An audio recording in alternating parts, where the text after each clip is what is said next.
Okay, mga anak, may gusto ako i-clarify dito kasi may mga nag-post na si Diwata ay employer and si Hiwaga ay employee lang. Well, ako yung mismong naka-witness doon sa interview ni Hiwaga by Tintin and Julius Babaw. And then, at the end of that, yung nailagay sa YouTube, ayun, biglang inilabas na yung employer ni Hiwaga ay sinabi na magmula that time ay magiging partner, meaning magiging employer na rin itong si Hiwaga.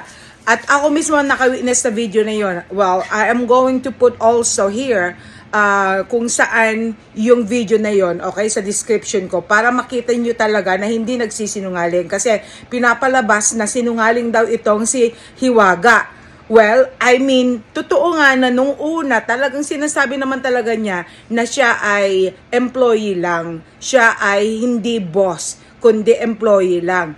Pero, noong after the TV show, sa TV5, actually, ayun, mismong yung may-ari mismo ang nagsabi na magmula that time, siya na mismo ay half, co-owner na, okay? Ibig sabihin, pareho na sila na boss, okay? Siya na yung co-owner ng Hiwaga Pares.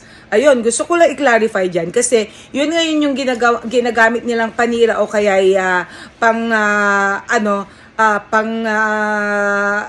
ewan ko pang bully kay na dahil nga si Diwata employer tapos si Hiwaga employee lang. Well, at least yung pangalan niya Hiwaga, meaning it was derived from her, na yung kanyang style at saka siya mismo ang gumawa na rin ng kanyang sariling image at talaga namang pinapatok na. At pati na rin mga artista ay talagang pumupunta sila sa kanya dahil alam nila na talagang si Hiwaga ay talagang very humble, down to earth at malinis ang parisan niya. Okay? Parisan nila. Okay?